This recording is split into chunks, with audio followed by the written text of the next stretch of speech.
بسم الله الرحمن الرحيم ونؤمن به ونتوكل عليه ونعوذ بالله من شرور أنفسنا ومن سيئات أعمالنا من يهده الله فلا مضل له ومن يضلل فلا هادي له وأشهد أن لا إله إلا الله وحده لا شريك له وأشهد أن محمدا عبده ورسوله أما بعد فإن خير الحديث كتاب الله وخير الهدي هدي محمد صلى الله عليه وسلم وشر الأمور محدثاتها وكل محدثة بدعة وكل بدعة ضلالة وكل ضلالة في النار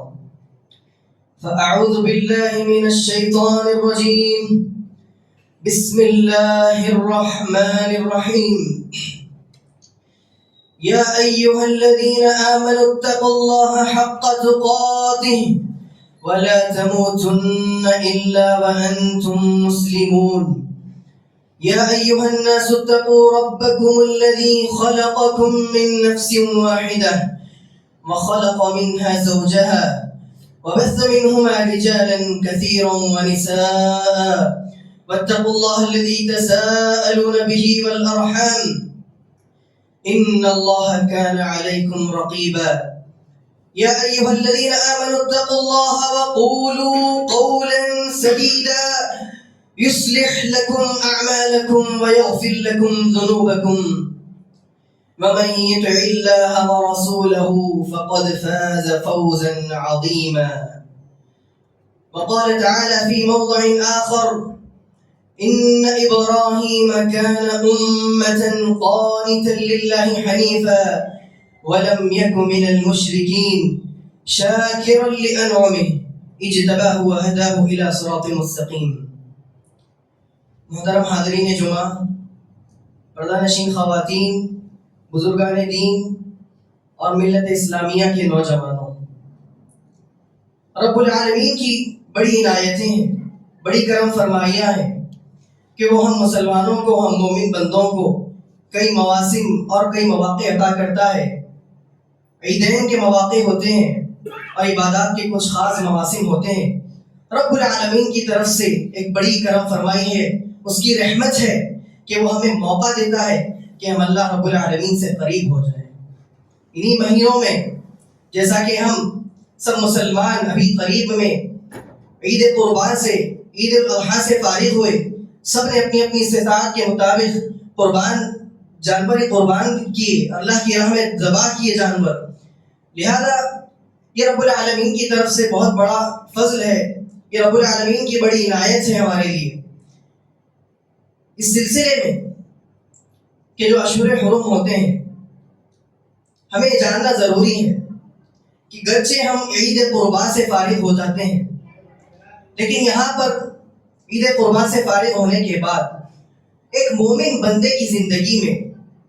جو استقامت ہونی چاہیے، مومن بندہ اپنے زندگی میں آنے والے واقعات سے، حوادث سے وہ عبرتیں حاصل کرتا ہے۔ لہذا اگر میں اور آپ چاہتے ہیں کہ عید قربان سے اور ایام ذی الحجہ سے ہم نے جو پیغام حاصل کیا ہے ہم اس کے اوپر استقامت سے قائم رہیں، تو ہمارے لیے ضروری ہے کہ ہم عید قربان کے موقع پر جو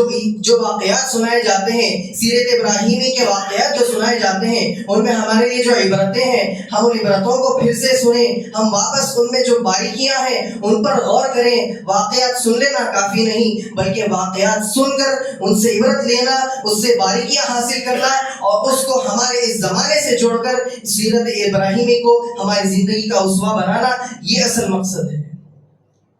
اسی مناسبت سے قربانی، عید قربان سے ہم نے کیا سیکھا، عید قربان کا ہمارے لیے کیا پیغام ہے، انشاءاللہ اس عنوان پر میں آپ کے سامنے روشنی ڈالوں گا۔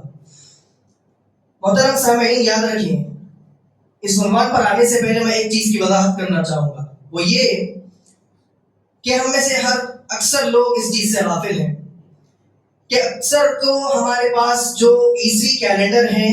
اور جو عیسوی مہینے ہوتے ہیں ان کا تو سب کو علم ہوتا ہے، لیکن جو ہمارے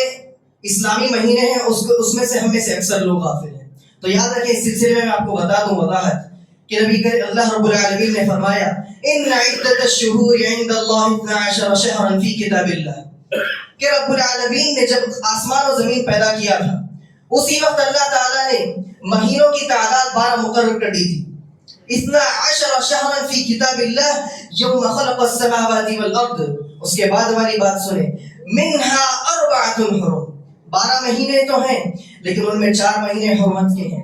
وہ 4 مہینے کیا ہیں؟ نبی کریم صلی اللہ علیہ وسلم نے اس کی وضاحت حدیث میں فرمائی کہ جو 4 حرم اشہر حرم ہیں، یہ حرمت والے مہینے ہیں، یہ کون سے ہیں؟ نبی کریم صلی اللہ علیہ وسلم نے فرمایا 3 مہینے لگاتار ہیں، 3 متوالیات، اور ایک جو مہینہ ہے وہ بیچ میں آتا ہے۔ تو 3 جو مسلسل مہینے ہوتے ہیں وہ اس میں سے 2 مہینے اشہر حرم میں سے 2 مہینے ایام ذی الحجہ ہیں، ذی القعدہ کا ایک مہینہ اور ذی الحجہ کا مہینہ۔ پھر جب نیا سال شروع ہوتا ہے اسلامی نیا سال، اس میں جو محرم کا مہینہ ہوتا ہے پہلا مہینہ، یہ 3 مہینے اشہر حرم لگاتار ہوتے ہیں۔ اس کے بعد رمضان سے پہلے، شعبان سے پہلے جو ہمارے پاس مہینہ آتا ہے، رجب کا جو مہینہ ہوتا ہے، یہ 4 مہینے اشہر حرم کہلاتے ہیں۔ زمانے جاہلیت کے متعلق آپ پڑھیں گے، آپ کو معلوم ہوگا کہ نبی کریم صلی اللہ علیہ وسلم کی بعثت سے پہلے ہی، یعنی زمانے جاہلیت میں جو دین ابراہیمی پر جو لوگ قائم تھے اور جو دین ابراہیمی میں شرک پیدا کر دیے تھے، ایسے لوگ بھی اشہر حرم کی تعظیم کرتے تھے۔ اشہر حرم میں وہ جنگیں نہیں کیا کرتے تھے، اشہر حرم کی تعظیم اپنے دل میں پیدا کرتے اور جنگوں سے، تمام دوسرے گناہوں سے دور رہنے کی کوشش کرتے تھے۔ لہذا آج ہم میں سے اکثریت اس چیز سے غافل ہے کہ اشہر حرم کیا ہے، یہ ہمیں نہیں معلوم۔ اشہر حرم آ جاتے ہیں، اس کے باوجود ہماری زندگی ویسے ہی رہتی ہے جو رفتار بے ڈھنگی رہتی ہے، ابھی بھی وہ قائم رہتی ہے۔ یاد رکھیں، عام دنوں میں جو ہم گناہ کرتے ہیں اس میں بنسبت ان دنوں میں اگر ہم کوئی بندہ گناہ کرتا ہے تو اس کی قباحت اور زیادہ ہو جاتی ہے۔ وہ بندہ گناہ میں اور اگر ملوث ہوتا ہے، اشہر حرم میں خصوصاً اگر بندہ گناہوں میں ملوث ہوتا ہے، اشہر حرم آنے پر بھی وہ گناہوں کو، جاہلیت کے چیزوں کو نہیں چھوڑتا، تو یاد رکھیں رب العالمین کے نزدیک اشہر حرم کی بڑی تعظیم ہے، لہذا ہمارے گناہوں کو بھی اس کی سزا اور بڑھ جائے گی اگر ہم اشہر حرم آنے پر اس کی تعظیم نہیں کرتے، ہم گناہوں میں اسی طرح ملوث رہتے ہیں۔ تو یاد رکھیں خصوصاً اشہر حرم کا جب مہینہ آتا ہے، رجب کا مہینہ، ذی القعدہ، ذی الحجہ اور محرم کا مہینہ جب آتا ہے تو ہمیں خصوصی اس بات کا اہتمام کرنا چاہیے کہ ہم اشہر حرم کی تعظیم اپنے دل میں پیدا کریں۔ اس بات کا لحاظ رکھیں کہ اگر ان دنوں میں ہم گناہ کریں گے تو اللہ کے نزدیک زیادہ سزا کے مستحق ٹھہریں گے۔ جس طرح رمضان میں، ایام حج میں ہم نیکیاں کرتے ہیں تو اس کا ثواب زیادہ ہوتا ہے، تو یاد رکھیں یہ زمان و مکان کی فضیلت کی بنیاد پر گناہوں کی بھی اتنی قباحت بڑھ جاتی ہے۔ لہذا مجھے اور آپ کو اس کا لحاظ رکھنے کی ضرورت ہے۔ اشہر حرم سے گزر رہے ہیں ہم، گرچہ ہم عید قربا سے فارغ ہو گئے ہیں لیکن ہم اشہر حرم میں ہیں، اور آنے والا مہینہ محرم کی جو تاریخ ہے، آج ایام ذی الحجہ کی 14 تاریخ ہے، ذی الحجہ کی 14 تاریخ ہے، اور اس کے بعد والا جو مہینہ آئے گا محرم کا مہینہ، یاد رکھیں یہ بھی اشہر حرم میں اس کا شمار ہوتا ہے۔ مجھے اور آپ کو اس میں گناہوں سے زیادہ بچنے کی کوشش کرنی چاہیے۔ جاہلیت کے زمانے میں غور کر کے دیکھیں، یعنی اسلام کی بعثت سے پہلے، اسلام ابھی نہیں آیا تھا، تب بھی ان کے نزدیک یہ چیز مسلم تھی کہ یہ اشہر حرم ہے، ان کی ہمیں تعظیم کرنی ہے۔ اگر کوئی دشمن سے مواجہہ ہو جاتا ان کا، ایسا دشمن جن کی نسلوں سے لڑائی چلتی آ رہی ہے، اس کے باوجود اگر اشہر حرم ہوتے تو اشہر حرم کی تعظیم کرتے ہوئے وہ سامنے والے سے نہیں لڑتے، نہیں جھگڑتے۔ اسی لیے بنی وفد قیس جو آیا تھا، نبی کریم صلی اللہ علیہ وسلم کے پاس جو وفد قیس آیا تھا، اس کے متعلق ہم پڑھتے ہیں کہ وہ لوگ کہتے ہیں کہ اے اللہ کے رسول، ہم اشہر حرم میں ہی ہم آپ کے پاس آ سکتے ہیں علم حاصل کرنے کے لیے، اسی لیے کہ دوسرے دنوں میں اگر ہم آئیں گے تو جو رستے میں جو قبیلہ پڑتا ہے وہ ہم سے جنگ کرے گا، اسی لیے ہم اشہر حرم میں آپ کے پاس آتے ہیں، اسی لیے کہ اشہر حرم میں ہم ان کے ساتھ سفر کر سکتے ہیں کہ لوگ اس میں جنگ نہیں کرتے۔ لہذا ہم یہ دیکھتے ہیں زمانے جاہلیت میں بھی اور اسلامی دور آنے کے بعد بھی اس میں مزید ترغیب دلائی گئی کہ اشہر حرم کی ہمیں تعظیم پیدا کرنے کی ضرورت ہے۔ اشہر حرم کی تعظیم نبی کریم صلی اللہ علیہ وسلم نے کئی احادیث میں بتائی ہے۔ لہذا مجھے اور آپ کو ان اشہر حرم کا لحاظ رکھنا ہے، اشہر حرم کا علم حاصل کرنا ہے، اور خصوصاً اس میں عبادتوں کا خصوصی اہتمام کرنا ہے۔ محترم حضرات، عید قربا سے جب ہم فارغ ہو جاتے ہیں، عید قربا سے گرچہ ہم فارغ ہو چکے ہیں، لیکن سیرت ابراہیمی نے اس عید قربا میں ہمارے لیے کئی پیغام چھوڑ گئے ہیں۔ سیرت ابراہیمی میں ہمارے لیے ایسی ایسی عبرتیں ہیں کہ اگر ہم سوچتے بیٹھیں تو ہماری زندگی سنور جائے گی. اگر ہم اس کو اپنا رول ماڈل بنائیں تو ہم جو پریشان ہیں, آج جو مسلمان پریشان حال ہیں, چاہے انفرادی طور پر ہو یا اجتماعی طور پر ہو, آج جو مسلمان پریشان حال ہوتا ہے, ایک بے چینی ہے دل میں, ایک دین کی طرف رغبت نہیں ہے, دین بیزاری ہے. اسی طرح دنیاوی معاملات میں بھی جو پریشانیاں ہیں وہ تمام پریشانیاں حل ہو جائیں گی اگر دین ابراہیمی کی پیروی کر لی جائے, اگر سنت ابراہیمی ملت ابراہیمیہ کی پیروی کر لی جائے تو اس میں ہمارے لیے بڑی بڑی عبرتیں ہیں. میں محترم سامعین, رب العالمین نے فرمایا قد كانت لكم اسوة حسنة في ابراہیم والذین معه, کہ جہاں ایک طرف ہمارے آخری نبی محمد مصطفیٰ احمد مجتبیٰ صلی اللہ علیہ وسلم کی زندگی میں اللہ تعالیٰ نے اسوہ حسنہ رکھ دیا, لقد كان لكم في رسول اللہ اسوة حسنہ, تو وہی ابراہیم خلیل اللہ کی زندگی میں بھی ہمارے لیے ایک اسوہ حسنہ ہے. غور کر کے دیکھیں, ابراہیم علیہ السلام اولو العزم پیغمبروں میں سے ہیں, اور نبی کریم صلی اللہ علیہ وسلم کی اپنی جگہ فضیلت ہے کہ آپ خاتم النبی ہیں, تمام انبیاء میں سب سے افضل ہیں, لیکن اس کے باوجود امت محمدیہ کو کہا جا رہا ہے کہ تم لوگ ملت ابراہیمی کی, ابراہیم علیہ السلام کی سیرت کی پیروی کرو, اس میں تمہارے لیے خیر ہے. ہمیں ہی نہیں بلکہ نبی کریم صلی اللہ علیہ وسلم کو بھی خصوصی اس چیز کا حکم دیا گیا تھا, اتبع ملت ابراہیم حنیفہ, کہ اے نبی کریم صلی اللہ علیہ وسلم آپ خود اس سیرت ابراہیمی کی پیروی کریں. گرچہ آپ نبی ہیں لیکن ابراہیم خلیل اللہ نے وہ درجہ پا لیا تھا, رب العالمین کی فرما برداری کی وہ بے مثال ایسی مثال قائم کی تھی کہ تاریخ جس کی نظیر پیش کرنے سے قاصر ہے. لہذا آپ پر بھی ضروری ہے کہ آپ ابراہیم علیہ السلام کی سیرت کی پیروی کریں. محترم سامعین, اگر سیرت ابراہیمی کی سیرت کے روشن پہلو کے متعلق میں بات کروں تو اس میں سب سے بڑا روشن پہلو ہمیں یہ نظر آتا ہے کہ بندہ جب اللہ کا ہو جاتا ہے, بندہ اپنے آپ کو اللہ کے سپرد کر دیتا ہے تو رب العالمین اس کے لیے کافی ہو جاتا ہے. ابراہیم علیہ السلام کی سیرت کی یہ زندگی کا یہ روشن پہلو ہماری زندگیوں میں انقلاب پیدا کر سکتا ہے. ہم اس کو چھوٹی چیز سمجھ رہے ہیں, ہم بس اس کو سنتے جا رہے ہیں, عیدوں کے موقع آتے ہیں, خاص موقع آتے ہیں, سیرت ابراہیمی سنتے رہتے ہیں, لیکن ہمارے کانوں سے بس یوں ہی گزر کر چل جا رہے ہیں واقعات. ان واقعات میں غور کریں, ابراہیم علیہ السلام کی دعاؤں میں غور کریں, ان کی زمانے کے ان کے وقت کے حادثات پر غور کریں. اگر ہم ان کو ہماری زندگی سے جوڑیں گے ہماری زندگی میں انقلاب پیدا ہو جائے گا. سب سے پہلے ان کی زندگی کا روشن پہلو جو توحید و شرک ہے, بندہ جو اللہ کا ہو جاتا ہے اس کی تعبیر رب العالمین نے قرآن میں اس طرح پیش کی, ملت ابراہیم حنیفہ. جہاں بھی آپ قرآن میں مطالعہ کریں, قرآن میں جہاں بھی ابراہیم علیہ السلام کا ذکر ہے آپ وہاں پر غور کریں, وہاں پہ ملت ابراہیم حنیفہ کا لفظ آیا ہے. حنیفہ کیا ہوتا ہے, یہ حنیف کون سا بندہ ہوتا ہے, کیا ہم بھی حنیف بن سکتے ہیں؟ غور کریں, یہ حنیف کا لفظ جو عربی لفظ ہے اس کا معنی ہوتا ہے خلوص کے ساتھ, بالکل للہیت کے ساتھ, ایک یکسوئی کے ساتھ کوئی بندہ کسی چیز کی طرف متوجہ ہو جاتا ہے, اس کو حنیف کہا جاتا ہے. ابراہیم علیہ السلام میں بھی یہ صفت پائی گئی. جہاں خاندان آئے, باپ کی بات آئی, اپنی بیوی بچوں کی بات آئی, کیا کیا آزمائشیں نہیں آئی, اس کے باوجود وہ اللہ کے بندے ہو کر رہ گئے تھے. ملت ابراہیم حنیفہ کی مثال پیش کی. اسی لیے رب العالمین نے امت محمدیہ کو ان کا ایک پیغام دیا کہ ابراہیم علیہ السلام حنیف سے ملقب ہیں, لہذا تم بھی ان کی ملت کی پیروی کرو. تمہارے لیے اس میں پیغام ہے بہت بڑا. یہ چھوٹی موٹی یہ نبی کریم, یہ نبی جو ہے, یہ ابراہیم علیہ السلام جو ہے, یہ چھوٹے نبی نہیں, یہ اولو العزم پیغمبروں میں سے ہیں. ان کی زندگی میں تمہارے لیے بڑے بڑے پیغام ہیں. غور کریں, ابراہیم علیہ السلام کی زندگی میں آخری زندگی کا مرحلہ ہے, کیا دعا کر رہے ہیں, وَاجْنُبْنِي وَبَنِيَّ أَن نَعْبُدَ الْأَصْنَامَ. سیرت ابراہیمی کا مطالعہ کرنے پر یہ جب دعا ہم دیکھتے ہیں, غور کریں کہ کیا کہہ رہے ہیں, وَاجْنُبْنِي, اے رب العالمین, کہ زندگی بھر ہم نے توحید کا پیغام پھیلاتے ہوئے ہم نے ہماری زندگی گزار دی. ہم نے ہمارے باپ سے لڑ لیا, ہم نے ہمارے قوم سے جنگیں لڑی اس توحید کی خاطر, لیکن اس کے باوجود غور کریں ابراہیم خلیل اللہ دعا کر رہے ہیں, وَاجْنُبْنِي وَبَنِيَّ أَن نَعْبُدَ الْأَصْنَامَ. اے رب العالمین, کہ مجھے اور میری ذریت کو تو شرک سے بچا لے, بتوں کی عبادت سے بچا لے. غور کریں, یہاں نقطہ غور کرنے کا یہ ہے کہ ابراہیم خلیل اللہ ہے,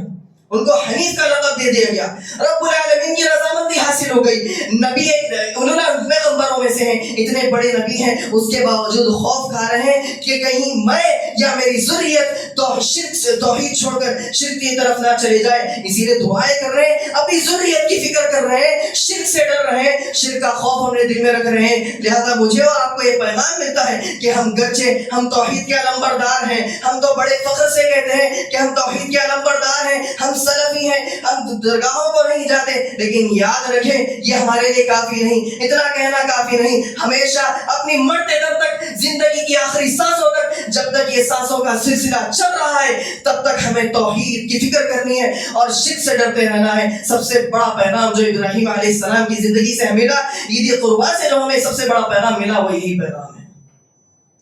اور ایک میں آپ کو اس سلسلے میں ایک بات بتاتا چلوں کہ عید قربان جو تھی اس کا تعلق ایک توحید سے ہے، اس کا تعلق توحید سے بڑا گہرا ہے. وہ کس طرح کہ سورۃ الکوثر جو قرآن کی سب سے چھوٹی سورت ہے اس میں غور کریں. اللہ رب العالمین کیا فرماتا ہے؟ فَصَلِّ لِرَبِّكَ وَانْحَرْ، اے اللہ کے نبی آپ اللہ کے لیے نماز پڑھیں اور قربانی کریں. اس سورت میں غور کرنے کی بات یہ ہے کہ یہ سورت مکی سورت ہے، لیکن اس کے باوجود یہاں نماز کا حکم دیا جا رہا ہے، قربانی کا حکم دیا جا رہا ہے. نماز اور قربانی کا تعلق احکام سے ہے، فقہیات سے ہے، اس کا تعلق ایسے چیزوں سے ہے جو مدینے میں جانے کے بعد نازل ہونی چاہیے تھی. لیکن اللہ رب العالمین نے نماز اور قربانی کا حکم، یعنی قربانی کا جو حکم تھا وہ مکے ہی میں نازل فرما دیا. اللہ تعالیٰ نے مکے کے دور میں جہاں عقیدے پر زور دیا جاتا تھا، توحید پر زور دیا جاتا تھا، ایسے دور میں اللہ تعالیٰ نے قربانی کا حکم نازل فرما کر اس چیز کی طرف اشارہ کیا ہے کہ جس طرح تم توحید کو اپنانے کے لیے، رب العالمین پر اپنا عقیدہ مضبوط کرنے کے لیے جو آیت تلاوت کر رہے ہو، اتنی رب العالمین کی مثالیں دیکھ رہے ہو، مکی صورتوں میں اتنی مثالیں موجود ہیں، ارض و سماوات کی مثالیں موجود ہیں، تو وہی یاد رکھو یہ قربانی بھی رب العالمین کی توحید کی طرف اشارہ ہے. یہ رب العالمین کی توحید سے جڑنے والی چیز ہے. یہ قربانی کوئی معمولی چیز نہیں، یہ تمہارا رب العالمین سے رشتہ جوڑتی ہے، رشتے میں یہ رب العالمین سے قربت پیدا کرتی ہے. لہذا معلوم ہوا کہ قربانی کا توحید سے بھی بڑا تعلق ہے. اسی لیے کہ مکی دور ہی میں یہ صورت نازل ہو گئی تھی، مکی دور ہی میں رب العالمین نے نبی کریم صلی اللہ علیہ وسلم کو قربانی کا حکم دے دیا تھا. محترم حضرات، سیرت ابراہیمی کا جو روشن پہلو ہے اس میں ایک مزید روشن پہلو یہ ہے کہ ہم دیکھتے ہیں کہ ابراہیم علیہ السلام میں ایک بے مثال توکل علی اللہ استقامت کی کیفیت پائی جاتی ہے. توکل علی اللہ استقامت کی ایسی مثال قائم کی کہ تاریخ جس کی نظیر پیش کرنے سے قاصر ہے کہ کیا ایسا کوئی بندہ ہو سکتا ہے استقامت میں، رب العالمین کی فرما برداری میں کوئی بندہ اتنا محو ہو سکتا ہے کیا کہ جس نے ارض نے آج تک ایسے بندے کو نہیں دیکھا کہ جس نے رب العالمین کی فرما برداری میں اپنے بچے کو ذبح کرنے کے لیے زمین پر لٹا دیا ہو. زمین نے اس تاریخ میں کبھی بھی ایسی مثال نہیں دیکھی کہ جو بندہ رب العالمین کی فرما برداری میں اتنا گیا ہو، اتنا محو ہو گیا ہو کہ جو اپنی بیوی بچوں کو بھی مکہ کی زمین میں جہاں پر نہ کھانا ہے، نہ دانا ہے، نہ پانی ہے، ایسی زمین پر چھوڑ کر آنا کیسے ایک شخص کے لیے گوارا کر سکتا ہے کہ وہ اس کی بیوی بھوکا مر جائے. کوئی نہیں چاہتا کہ اس کے بچے بیوی بھوکا مر جائیں، لیکن اس کے باوجود ابراہیم علیہ السلام میں ایک بے مثال ایک ایسی مثال دیکھی جا سکتی ہے کہ ابراہیم علیہ السلام نے تاریخ میں ایسی مثال قائم کر دی کہ رب العالمین کی فرما برداری میں اس طرح ہو گئے کہ اپنے بیوی بچوں کسی کو انہوں نے آڑے آنے نہیں دیا. رب العالمین کی فرما برداری میں سب کی محبت کو چھوڑ دیا. تو لہذا مجھے اور آپ کو سب سے بڑا پیغام جو ملتا ہے ابراہیم علیہ السلام کی سیرت سے، اس پہلو سے کہ جو واقعات بار بار سنتے رہتے ہیں، ابراہیم علیہ السلام کو آگ میں ڈالے جانے کا واقعہ ہے، ابراہیم علیہ السلام کے ساتھ اتنی بڑی بڑی آزمائشیں آئی، نمرود کے بادشاہ سے جب ان کا مواجہہ ہوتا ہے، اتنی ساری آزمائشوں کے باوجود اس طرح کھڑے رہے، اس مضبوطی سے کھڑے رہے کہ رب العالمین کا حکم ہوا تو ایسی آگ جس کی صفت جلانے والی ہے، جو جلانے والی آگ ہے، ایسی آگ بھی ٹھنڈی ہو سکتی ہے. یہاں پر ہم سنتے رہتے ہیں کہ ابراہیم علیہ السلام کو آگ میں ڈالا گیا، بس غور نہیں کرتے، ہمارے کانوں سے واقعات ایسے ہی گزر جاتے ہیں. اس واقعے کو سوچ کر دیکھیں، امیجن کر کے دیکھیں، اپنے آپ کو وہاں ابراہیم علیہ السلام کی جگہ پر رکھ کر دیکھیں کہ آپ کو آگ میں ڈالا جا رہا ہے. آخری وقت میں شاید آپ کا ایمان لڑکھڑا جائے گا، شاید آپ کا ایمان ہاتھ دے گا، شاید آپ کا ایمان اپنے استقامت پر قائم نہیں رہ سکتا. اگر ہم سوچ کر دیکھیں کہ آگ میں ڈالا جا رہا ہے، آخری لمحے پر شاید ہم جواب دے دیں گے، شاید ہم شیطان کے سامنے ہتھیار ڈال دیں گے. لیکن ابراہیم علیہ السلام کی مثال دیکھیں، آگ میں پھینک دیے گئے، لیکن یقین ہے کہ رب العالمین ضرور کچھ حکم نازل ہوگا، کچھ نہ کچھ ہوگا، یا تو وہ آگ کو بجھا دے گا یا مجھے آگ سے رد کر دے گا. بہرحال رب العالمین کا کچھ نہ کچھ تو حکم نازل ہوگا. یہ یقین تھا. اسی یقین کے ساتھ داخل ہوئے آگ میں. کیا دیکھ رہے ہیں لوگ؟ سمجھ رہے ہیں ابراہیم جل رہا ہے, ابراہیم جل گیا ہے. آگ تو جلنے والی صفت بتا رہی ہے, لیکن ان کو کیا معلوم تھا یہاں پر تو سلام کا حکم نازل ہو گیا تھا, جس کی وجہ سے یہ جلانے والی آگ بھی ٹھنڈک اور سلامتی والی آگ بن گئی تھی. کیا ہم ہماری زندگیوں میں جہاں ہمارے پاس اتنی پریشانیاں ہیں, ہم مسلمانوں کے لیے اتنے سارے آزمائشیں آ رہی ہیں, کیا ہم ابراہیم علیہ السلام کی سیرت سے پیغام نہیں لے سکتے کہ آگ, شعلے والی آگ جیسے بڑی بڑی آزمائشیں بھی ہمارے سامنے آ جائیں تو ایسی آگ جس کی صفت جلانے والی ہے, تو اس ایسی آگ اتنی بڑی پریشانی کو اللہ تعالیٰ ظاہر کر سکتا ہے محض یقین کی بنیاد پر. اللہ رب العالمین کی فرما برداری, رب العالمین کے لیے رب العالمین کا بندہ جب ہو کر رہ جاتا ہے, ایسی صفت اگر ہم پیدا کریں گے تو یہ آگ سے چھوٹی چھوٹی جو پریشانیاں ہیں ہمارے سامنے جو آگ سے ادنا ہمارے پریشانیاں ہمیں نظر آ رہی ہیں, یہ تو بس رب العالمین کے لیے کوئی بڑی بات نہیں کہ رب العالمین کے اگر ہم فرما بردار ہو جائیں تو ہمارے لیے رب العالمین نے پریشانیوں کو آسان کر دیا. لیکن یاد رکھیں میرے بھائیوں, یہاں پر اس سلسلے میں جہاں پریشانیاں ہمارے سامنے آ رہی ہیں, میں اس کی طرف بس اشارہ کر رہا ہوں, میں ان کو کھل کر بیان کرنا نہیں چاہوں گا, چاہے وہ انفرادی طور پر ہو یا اجتماعی طور پر جو مسلمانوں کو پریشانیاں ہیں. بس ہم اگر رونا دھونا کرتے رہیں گے تو یاد رکھیں اس میں علاج نہیں.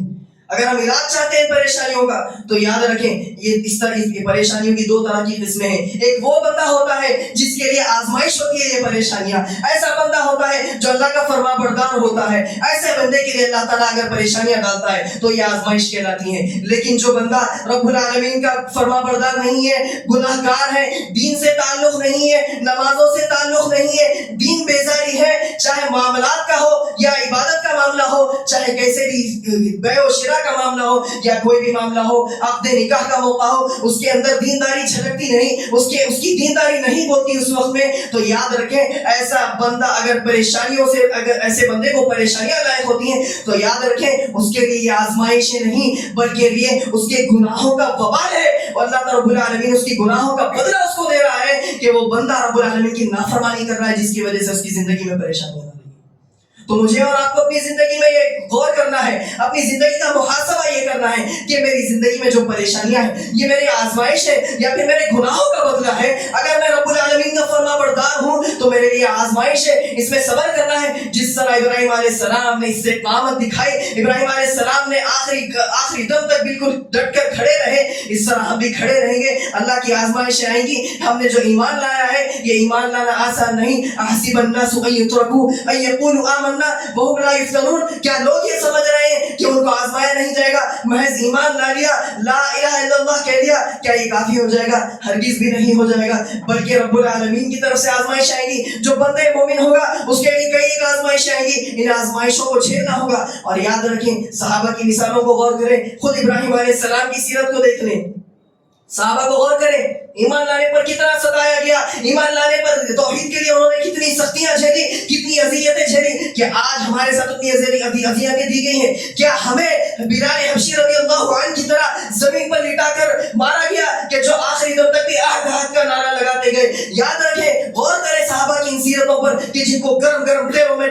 محض ایمان چھوڑنے کے لیے ان کو گرم گرم تیلوں میں ڈال دیا گیا تھا. ان صحابہ پر غور کریں, سمیہ رضی اللہ عنہ کو یاد کریں, یاسر عمار بن یاسر کی سیرت کو یاد کریں کہ جنہوں نے توحید کے لیے اپنی جانیں دے دی. کیا ہم نے آج تک توحید کے لیے اتنا کام کیا ہے؟ کیا ہم نے آج تک کسی کو مسلمان بنایا ہے؟ کتنے اس خطے زمین کی کتنی دوری تک, کتنے لوگوں تک ہم نے توحید کا پیغام پہنچایا ہے؟ اگر توحید کا پیغام پہنچانے نکلیں گے, جب تکلیفیں آئیں گی تب معلوم ہوگا کہ توحید کے راستے میں ہمیں کتنی قربانیاں دینی ہیں.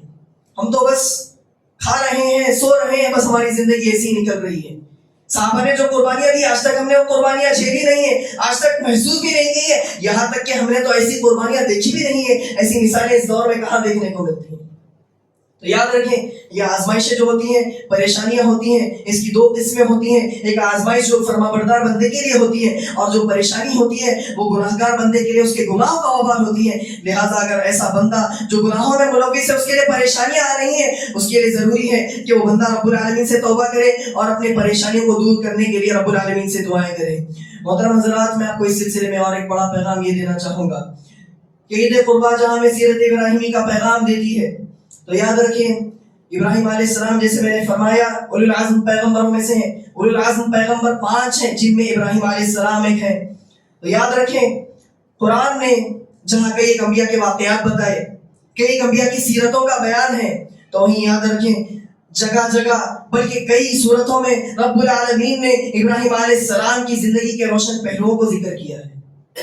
یعنی آپ تمام انبیاء کے واقعات کو تو پائیں گے، لیکن ابراہیم علیہ السلام، ابراہیم خلیل اللہ کا جو معاملہ ہے، رب العالمین کو ابراہیم خلیل اللہ سے ایسی محبت ہو گئی تھی کہ رب العالمین نے آخری کتاب میں جو قیامت تک باقی رہنے والی کتاب ہے، اس میں ابراہیم علیہ السلام کا جگہ جگہ ذکر فرما دیا، اور اتنا ذکر فرمایا کہ کثرت سے آپ دیکھیں گے جو بھی صورت آپ دیکھیں گے وہاں پر اتبع ملت ابراہیم حنیفا وما کان من المشرکین، جگہ جگہ ابراہیم علیہ السلام کی زندگی کا پہلو ہمیں دیکھنے کو ملتا ہے۔ کہیں ابراہیم علیہ السلام کے انقلابی پہلو یہ کہ ابراہیم علیہ السلام کی زندگی کا سب سے بڑا روشن پہلو کہ ابراہیم علیہ السلام کا جو رب العالمین سے جو گہرا تعلق ہوا وہ دعاؤں کی بنیاد پر ہوا۔ اب غور کریں، سورہ ابراہیم کا آخری صفحہ پڑھیں، آخری سے اس سے پہلے والا صفحہ پڑھیں، سورہ بقرہ میں آخری پہلے پارے میں آخری سے پہلے والا صفحہ پڑھیں، ہر جگہ آپ پائیں گے ابراہیم علیہ السلام کا رب العالمین سے جو تعلق ہے وہ دعاؤں کی بنیاد پر ہے۔ جگہ جگہ میں ابراہیم علیہ السلام کی دعا ربنا ربنا رب اغفر لی، ہر جگہ یہ دعائیں آتی ہیں، بلکہ سورہ ابراہیم میں تو آپ دیکھیں گے بلکہ مسلسل 5 دعائیں ذکر کی گئی، رب وجنبنی وبنی ان نعبد الاصنام ربنا انی اسکنت من ذریتی بواد غیر ذی زرع۔ اسی طرح اس کے آخر میں، اس کے یعنی سورہ ابراہیم کے آخر میں جو دعا ملتی ہے ہمیں رب اجعلنی مقیم الصلاۃ ومن ذریتی ربنا وتقبل دعا، اپنی ذریت کی فکر کرتے ہوئے ذریت کے لیے دعائیں کر رہے ہیں کہ اے اللہ تو میری ذریت کو نماز پر قائم رکھنا۔ سب ابراہیم علیہ السلام کی زندگی کا سب سے روشن پہلو یہ ہے کہ وہ رب العالمین سے جو تعلق پیدا کرتے تھے دعاؤں کے ذریعے کرتے تھے۔ علماء نے بھی یہی فرمایا ہے کہ بندہ اگر رب العالمین سے تعلق جوڑنا چاہتا ہے تو دعاؤں کو لازم پکڑے۔ رب العالمین سے جو تعلق پیدا ہو سکتا ہے، مناجات جو ہو سکتی ہے وہ دعاؤں کے ذریعے ہو سکتی ہے۔ یاد رکھیں ہمارے پاس ایک سلسلہ تو یہ ہے کہ ہم نمازوں کے بعد اذکار کی بڑی پابندی کرتے ہیں، الحمدللہ ہم حدیث پر عمل کرتے ہیں، ہم سنت پر عمل کرتے ہیں، ہم نماز کے بعد بدعت نہیں کرتے، ہم ہاتھ دعا کے لیے اجتماعی طور پر نہیں اٹھاتے۔ لیکن یاد رکھیں ہم نے جہاں پر اس سنت کی تو پابندی کی ہے کہ ہم اذکار کی پابندی کر رہے ہیں، لیکن ہمارے پاس ہم حدیث وہ بھول گئے ہیں کہ جس میں نبی کریم صلی اللہ علیہ وسلم نے فرمایا کہ اذان اور اقامت کے درمیان دعا قبول ہوتی ہے، فرض نمازوں کے بعد جو دعائیں ہوتی ہیں وہ قبول ہوتی ہیں، بلکہ بندہ جو بھی نیک عمل کرتا ہے اس کے بعد اگر دعا کرے تو دعا قبول ہوتی ہے۔ لہذا ہم میں اور آپ میں ایک کوتاہی پائی جا رہی ہے کہ ہم لوگ اذکار کی تو پابندی کرتے ہیں لیکن رب العالمین سے جو دعاؤں کا خصوصی تعلق ہے، اپنی پریشانیوں کو رب العالمین کی بارگاہ میں رکھنے کا جو معاملہ ہے، جس طرح ابراہیم علیہ السلام کی دعائیں ہیں، قرآنی جو دعائیں ہیں، نبی کریم صلی اللہ علیہ وسلم سے ثابت جو دعائیں ہیں، ہمارا جو تعلق ان دعاؤں کے ذریعے پیدا ہونا چاہیے اس میں کوتاہی آ رہی ہے۔ لہذا اس معاملے پر غور کرنے کی ضرورت ہے۔ رب العالمین سے دعا کے ذریعے جو خصوصی تعلق پیدا ہو سکتا ہے اس پر غور کرنے کی ضرورت ہے، جس طرح کہ ابراہیم علیہ السلام کی زندگی میں ملتا ہے کہ ربنا اغفر لی ولوالدی وللمؤمنین یوم یقوم الحساب، اپنے والدین کے لیے بھی دعا کر رہے ہیں، تمام مومنوں کے لیے دعائیں کر رہے ہیں۔ اور سب سے بڑا پیغام ابراہیم علیہ السلام کی جو دعاؤں میں ملتا ہے، اس بات پر اپنی بات کو ختم کرتا ہوں کہ سورہ بقرہ میں آپ غور کریں گے ابراہیم علیہ السلام، ان کے بیٹے اسماعیل علیہ السلام دونوں کعبہ کی تعمیر کر رہے ہیں، دونوں باپ بیٹے ابو الانبیاء ہے، اور اس کے بعد اسماعیل علیہ السلام بھی سب سے بڑے پیغمبر ہیں، دونوں باپ بیٹے مل کر کعبۃ اللہ کی تعمیر کر رہے ہیں۔ اس کے باوجود غور کریں کیا کہہ رہے ہیں، وَإِذْ يَرْفَعُ إِبْرَاهِيمُ الْقَوَاعِدَ مِنَ الْبَيْتِ وَإِسْمَاعِيلُ رَبَّنَا تَقَبَّلْ مِنَّا۔ غور کریں ربنا تقبل منا، ابراہیم علیہ السلام ہے، خلیل اللہ ہے، ان کے تمام عمل قبول ہونے ہی والے ہیں، اللہ کے نبی ہیں، اس کے باوجود رب العالمین کے نزدیک اعمال کی قبولیت کی فکر کر رہے ہیں کہ کہیں رب العالمین کے پاس میرا عمل قبول نہ ہو تو میں کیا چہرہ لے کر جاؤں گا، میں کیسے اپنے اعمال رب العالمین کے پاس پیش کروں گا اگر میرے اعمال رد کر دیے گئے۔ رب العالمین سے اس بات کا ڈر رکھ رہے ہیں ابراہیم علیہ السلام کہ اے اللہ میرے عمل کو قبول فرما لے، ربنا تقبل منا، نیکیاں کرنے کے بعد ربنا تقبل منا کی دعائیں کر رہے ہیں۔ لہذا میں اور آپ گرچہ قربانی سے فارغ ہو گئے ہیں، گرچہ ہم نے اللہ کی راہ میں جانور ذبح کی، لیکن یاد رکھیں ہم بس عبادتوں سے جب فارغ ہو جائیں تو ہمارے لیے کافی نہیں، بلکہ عبادتیں کرنے کے بعد اصل مسئلہ جس طرح عبادت میں اخلاص کا مسئلہ ہے اسی طرح عبادتوں کی قبولیت کا مسئلہ ہے۔ اسی لیے کہ بندے کے قبولیت اگر ہو جائے تو اس کے لیے سب سے بڑی نجات کا ذریعہ بن جائے گا۔ ابن مسعود فرماتے ہیں کہ اگر رب العالمین نے میری جانب سے دین میں کوئی ایک عمل بھی اللہ تعالیٰ نے مجھ سے قبول کر لیا ہو تو ساری زمین اور سارے آسمان بھر بھر کے بھی سونا ہو، ساتوں زمین بھر کے سونا ہو، وہ میرے لیے محبوب نہیں. یہ ایک عمل جو اللہ تعالیٰ نے مجھ سے قبول کر لیا ہے وہ میرے نزدیک سب سے زیادہ محبوب ہے. تو یاد رکھیں جہاں ہم قربانی سے فارغ ہو گئے ہیں تو ہمیں رب العالمین سے دعائیں کرنی چاہیے کہ رب العالمین ہماری ان قربانیوں کو قبول فرمائے، ہماری تمام عبادتوں کو قبول فرمائے، اور سیرت ابراہیمی سے جو بڑے بڑے پیغامات ملتے ہیں ان کو ہماری زندگی سے جوڑ کر ہماری زندگی میں اسوہ بنانے اور ہماری زندگی میں رول ماڈل بنانے کی ضرورت ہے. دعا ہے رب العالمین سے کہ رب العالمین ہماری تمام پریشانیوں کو دور کرے، مریضوں کو شفا یابی عطا فرمائے. آمین. وآخر دعوانا ان الحمد للہ رب العالمین.